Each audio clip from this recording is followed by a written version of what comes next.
थानेदार साहब, आप अच्छे इंसान हैं। इंसान आप बहुत अच्छे हैं, हम कह रहे हैं। इसके पीछे बहुत बड़ी वजह होगी, और वो वजह क्या है, सोफा, कूलर, पंखा देखकर समझ में आ रहा है। चलिए बता देता हूँ। मध्य प्रदेश के दमोह से बहुत अच्छी खबर आई है। दमोह में थानेदार साहब ने ऐसा काम किया है जिसके लिए मैं थानेदार साहब को सैल्यूट करता हूं और कहता हूं, गुड जॉब थानेदार साहब। एक गरीब परिवार की बिटिया के लिए आपने जो किया है वो बहुत बड़ी बात है। अक्सर लोग थाना प्रभारी, थानेदार साहब और एसएचओ साहब का नाम सुनते ही डर जाते हैं। आम इंसान, गरीब, मजदूर, ये सभी थाने में जाने से डरते हैं। सोचने लगते हैं क्या पता कोतवाल साहब उठाकर थाने में बंद ना कर दें। लेकिन अब जो मैं खबर आपको बताने जा रहा हूं उसमें थानेदार साहब ने ऐसा काम किया जिसकी तारीफ होनी चाहिए। क्या है पूरी खबर, चलिए विस्तार से आपको बता देता हूं। शुरुआत 2 तस्वीरों से करें। देखिए, पहली तस्वीर मध्य प्रदेश के दमोह की है, जहां थानेदार साहब ने एक गरीब परिवार की मदद की है। गरीब बिटिया की शादी में अपने पैसों से सामान दिया है। दूसरी तस्वीर उज्जैन की है। उज्जैन में एक परिवार ने शादी में 50 लाख रुपए के दहेज को ठुकराया है और बता दिया है कि उन्हें अपने बेटे के लिए सिर्फ दुल्हन नहीं चाहिए, दुल्हन के रूप में एक बेटी चाहिए। एक एक करके दोनों खबरें आपको विस्तार से बता देता हूं, लेकिन शुरुआत दमोह से करते हैं। दमोह जिले के हटा थाना प्रभारी हैं सुधीर कुमार बेगी, और इन्हीं सुधीर कुमार बेगी जी ने लॉ एंड ऑर्डर की जिम्मेदारी के साथ एक और बड़ी जिम्मेदारी निभाई है। थानेदार साहब ने एक असहाय गरीब परिवार, एक गरीब बेटी की शादी में दिल खोल कर मदद की। थानेदार साहब ने एक गरीब बिटिया को उसकी शादी के लिए सोफा सेट से लेकर कूलर, पंखा, कपड़े लत्ते, हर एक जरूरी सामान जो बिटिया अपने साथ ले जाएगी, खुद के पैसों से खरीद कर भेंट किया। सोचिए, इन सभी चीजों से उस गरीब परिवार को कितनी राहत मिलेगी। जहां आज के जमाने में कोई 1 रुपया बिना स्वार्थ के किसी को ना दे, उस जमाने में एक गरीब परिवार को ऐसे मदद करना कोई छोटी बात नहीं है। और यही वजह है जो मैं बार बार कह रहा हूं, गुड जॉब दरोगा साहब। थानेदार साहब की इस मदद से परिवार की खुशी दोगुनी हो गई। इसके बाद परिजनों ने थाना प्रभारी का आभार जताते हुए कहा कि अब उनकी बेटी की शादी यादगार बन जाएगी। सुनिए परिवार के लोग क्या कह रहे हैं।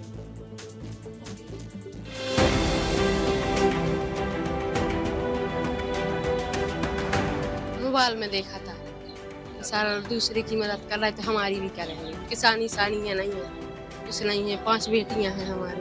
उन्होंने मदद की, कूलर दिया और दिया, सोफा दिया और जो दिया, फैन दिया और साड़ी दी और बच्चों के लिए कपड़ा दिया। खुश हैं हम इतनी मदद कर। बुलाना चाहते हैं अफसर के लाने और उनके धन्यवाद के लिए कहना चाहते हैं। मोबाइल में देखा तो साहब का बहुत सी जगह उन्होंने मदद की, तो इसी उम्मीद से हमने सोची कि हम भी काट दें। आपने पूछा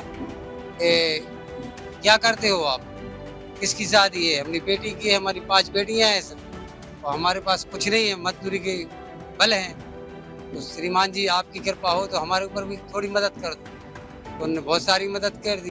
और हम बुलाना चाहते हैं टीआई साहब को, हमारे बच्चे ने, हमारा परिवार, उनको धन्यवाद करना चाहता है कि ऐसे अधिकारी रहेंगे तो बेटी भारी नहीं पड़ेगी किसी को। हमारे पास फोन आया था कि टीआई साहब कह रहे हैं कि वहाँ पेंटिंग करे, वो गरीब बच्ची है।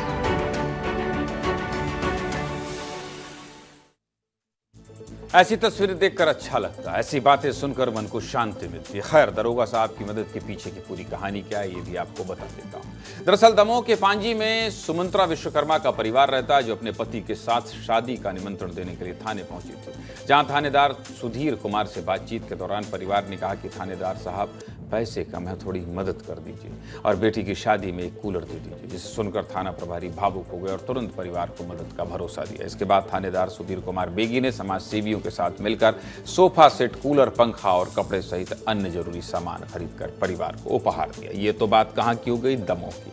अब उज्जैन से भी ऐसी एक और तस्वीर सामने आई है, जहां दूल्हा पक्ष ने दुल्हन से दहेज के 50 लाख रुपए लेने से मना कर दिया।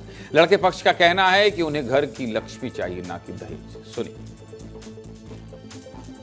आदर्श के तिलक समारोह में 25 लाख रुपए नगद दे रहे हैं और 15 तोला सोना गोल्ड दे रहे हैं। गोल्ड और 25 लाख नहीं, हमको लक्ष्मी चाहिए और हमारी बहू रानी हमें लक्ष्मी के रूप में हमारे घर में आएगी। सीधे मुद्दे की बात है कि दिल जीत लिया थानेदार साहब और दिल जीत लिया उज्जैन के इस परिवार ने। ऐसे ही अच्छे कर्म करते रहिए। दुनिया में क्या है, हर दिन कष्ट और तकलीफ ही तो है। किसी को खुशी दे रहे हैं, किसी के लिए इतना सम्मान दे रहे हैं, ये बहुत बड़ी बात है। इससे सामाजिक परिवर्तन भी आएगा।